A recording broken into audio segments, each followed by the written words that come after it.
Sameja Baranda youth ગ્રામ પંચાયતમાં સભ્ય તરીકે ફરજ બજાવું છું. અમારી રજૂઆત એ હતી સાહેબ કે આ જે સોલાર પ્લાન્ટવાળા સોલાર નાખી છે તે ભલે પરમિશન લઈ પેન્ટિંગની અને બહાર માલ નાખ્યો હોય, પણ બહાર પંચાયતની પરમિશન એ લોકોને લેવી જોઈએ. અમને ગ્રામ પંચાયતને કોઈ જાણ કરી નથી.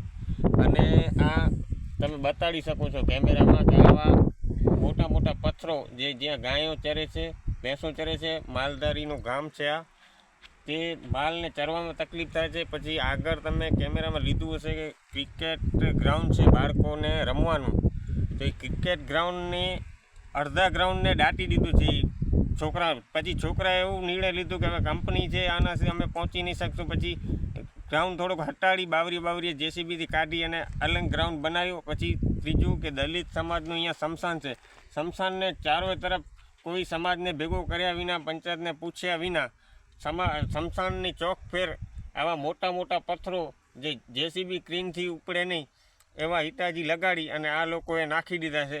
તો અમે લોકોએ એને રજૂઆત કરી મૌખિક કે ભાઈ તમે આ ભલે નાખી દીધું પણ સફાઈ કરી આપો પંચાયતની, એ વિચાર છે. તો એ લોકોએ કે ભાઈ અમે સાફ નહીં કરશું. પછી અમે પંચાયત વતીએ નોટિસ ફટકારી, તલાટીને ભેગા કરી, સરપંચને કઈ રજૂઆત કરી અને એક નોટિસ દીધી છે એ લોકોને. તો આ નોટિસનું પણ કાંઈ એ લોકો દેતા નથી ઉકેલાયા. પછી અમે મામલેદાર સાહેબ કને ગયા. મામલેદાર સાહેબને અરજી દઈએ છે, એને આજ 15 થી 17 દિવસ થઈ ગયા, હજી સુધી કોઈ એક્શન લેવા નથી. પછી આજ અગાઉ 4 દી પહેલાં 5 દી પહેલાં અમે પાછા ગયા મૌખિક રજૂઆત કે સાહેબ તમને અરજી દીધી, એનું કાંઈ ઉકેલ આવ્યો નહીં. તો સાહેબે એવું જવાબ આપ્યો કે ભાઈ સર્કલને કહી દીધું છે સાહેબને, એના કને તમે જાઓ. અમે એમની ઓફિસમાં ગયા તો એ અમને મંગળવારનું કીધું હતું કે ભાઈ મંગળવારને આ ગયો મંગળવાર કે મંગળવારના અમે આવી જશું. તો મંગળવારના અમે રાહ જોઈ, કોઈ સાહેબ ત્યાં આવ્યા નહીં ચેકિંગ કરવા. બીજું તો એ લોકોએ 3 સર્વે નંબર ગામમાં લીધા છે. તો એક સર્વે નંબર એને થયો છે, બિનખેતી થયો છે, એમાં ભલે એ સોલાર લગાડે, પણ બીજા જે સર્વે નંબર છે અમુક તમને હું બતાવીશ સર્વે નંબર, એ સર્વે નંબરને એને કર્યા વગર, બિનખેતી કર્યા વગર આ લોકોએ પ્રોજેક્ટ ઊભા કરી દીધા છે. હવે શું સાંઠગાંઠ છે એની, શું સેટિંગ છે એ અમને ખબર નથી પડતી. અને ત્રીજું, અમે પંચાયત વતી અને પછી અગાઉ 2 દી પહેલાં 4 દી પહેલાં ડિપ્યુટી કલેક્ટર સાહેબ આવ્યા હતા પંચાયતની મુલાકાત લેવા. ત્યારે પણ અમે ગામજનો અને બધા આગેવાનો અને સરપંચ તલાટી બધા ભેગા મળી અને પંચાયતમાં જ રજૂઆત કરી હતી કે સાહેબ આવી રીતના આ લોકો ત્રાસ આપે છે ગામજનોને, જેમ બને એમ બેફામ માટી નાખી દે છે પંચાયતની જમીનમાં, ગૌચરમાં. તોય પણ સાહેબે એવું જવાબ આપ્યું કે ભાઈ તમે અરજી આપો મને, એનું તાત્કાલિક ધોરણે એક્શન લેવાશે. Thank you. હું રફીક સમેજા ગ્રામ પંચાયત તાલુકો લખપત બરંદા યુથ ગ્રામ પંચાયતનો સભ્ય તરીકે ફરજ બજાવું છું. તમારી શું માંગણી છે? અમારી એ રજૂઆત છે કે બરંદા ગામમાં જે સોલાર પ્લાન્ટનો પ્રોજેક્ટ આવ્યો છે તે પ્રોજેક્ટમાં 3 ખેતર આ પાર્ટીએ લીધેલા છે. એમાં એક સર્વે નંબર જે છે એ બિનખેતી કરેલો છે, એને થઈ ગયો છે. 2 સર્વે નંબર જે છે, એક 228, 231 બિનખેતી થઈ ગયો છે, 28 અને 30 બિનખેતી નથી થયો. છતાં પણ એ લોકોએ બાંધકામ આમાં ઊભો કરી દીધો છે. અમે એને મૌખિક રજૂઆત કરવા ગયા ગામજનો, તો એ લોકોએ અમારા વિરુદ્ધ પોલીસ સ્ટેશનમાં કે અમારા કામમાં અટકાયત કરે છે એવી અરજી આપી ગયા. અમે પોલીસ સ્ટેશન ગયા, પોલીસમાં એ રજૂઆત કરી કે સાહેબ આનું ગેરકાયદેસર કામ છે. પછી અમે જ્યાં મામલેદાર સાહેબ કને તેમને અરજી દઈ આવ્યા છે, એને આજ 15 દિવસ થઈ ગયા છે, પણ તેનું હજી કાંઈ ઉકેલ આવ્યો નથી. તે અરજી આ ભાઈ બતાવશે તમને ફોનમાં.